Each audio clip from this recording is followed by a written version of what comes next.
Je suis Didier Passamonique, je suis le commissaire de l'expo, et le commissaire de l'expo, c'est celui qui va écrire le scénario de l'histoire qu'on s'apprête à vous raconter. C'est une exposition grand public. C'est une exposition qui est une initiation à ce que c'est que la bande dessinée. On va découvrir d'abord qui sont les auteurs.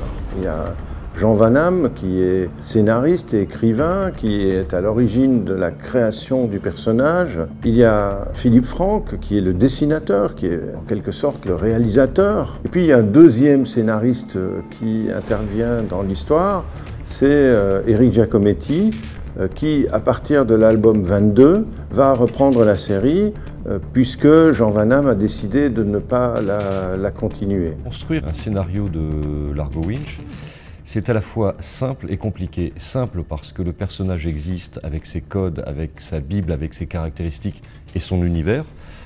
Ce milliardaire rebelle qui évolue dans des intrigues entre James Bond, Wall Street. Donc on est dans une ambiance techno, thriller, écho.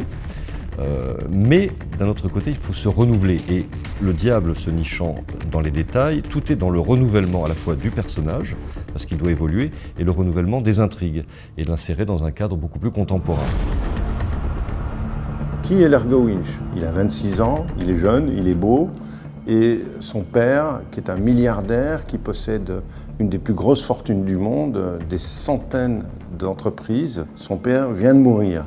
Et Largo hérite de cet empire, sauf que comme tout le monde veut sa peau, eh bien l'aventure, elle apparaît tout de suite. C'est-à-dire qu'il va d'abord chercher à savoir qui a tué son père, et en même temps, il va essayer de débusquer qui sont les traîtres et les félons qui, en réalité, veulent sa peau.